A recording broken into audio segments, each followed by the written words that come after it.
পদ্মা সেতু ও পায়রা বন্দরকে কেন্দ্র করে বরিশালে যোগাযোগ ব্যবস্থায় যুগান্তকারী পরিবর্তন হলেও এখনও উন্নয়নের ছোঁয়া লাগেনি ব্যবসা খাতে। বিসিক-সহ বিভাগের ৬ জেলার বিভিন্ন জায়গায় নামিদামি বিভিন্ন কোম্পানি জমি কিনে রাখলেও শুরু করেননি ব্যবসায়িক কার্যক্রম।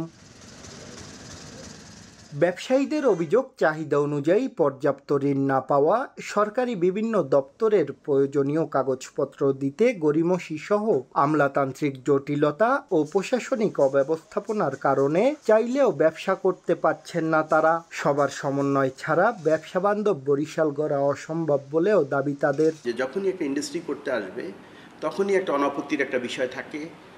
এইগুলি যখন মানুষের শুনে যে এইগুলি একটা বড় একটা বিড়ম্বনা, তখন কিন্তু আসলে এন্টারপ্রেনাররা আসতে চায় না। এখন জন্ম সনদ দিয়ে খোলো বিকাশ স্টুডেন্ট অ্যাকাউন্ট, নিজের বিকাশ নিজে কর। বরিশাল চেম্বার অব কমার্সের তথ্য মতে বিভাগের ৬ জেলায় ছোট বড় মিলিয়ে প্রায় ১,০০০-এর ওপর ব্যবসা প্রতিষ্ঠান রয়েছে।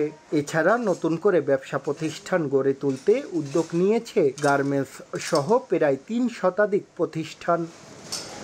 ক্যাব বলছে, সরকারি বিভিন্ন অফিসের কিছু অসাধু কর্মকর্তার দুর্নীতির কারণে দক্ষিণাঞ্চলে বিনিয়োগে আগ্রহ হারাচ্ছেন ব্যবসায়ীরা। অভিযোগ অস্বীকার করে সর্বোচ্চ সহায়তার কথা জানান সংশ্লিষ্টরা। লাইসেন্সের ব্যাপারে যে সহজীকরণের যে প্রক্রিয়াটি, এটি যদি সহজীকরণ না করা যায় তাহলে ব্যবসায়ীরা যথাযথভাবে কাজ করতে পারবে না। এই অভিযোগটা মোটামুটি ভিত্তিহীন।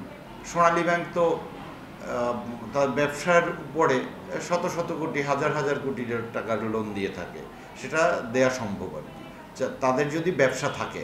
বরিশালকে ব্যবসা বান্ধব জোন হিসেবে গড়ে তুলতে ব্যবসায়ীদের সমস্যা সমাধানে দ্রুত ব্যবস্থা নেওয়ার আশ্বাস জেলা প্রশাসনের। কেউ যদি কোনো নতুন ব্যবসার উদ্যোগ নেয় বা কোনো বিনিয়োগ করতেছে, আমরা তাদের সর্বোচ্চ গুরুত্ব দিয়ে তাদের কাজগুলো করার জন্য করে থাকি।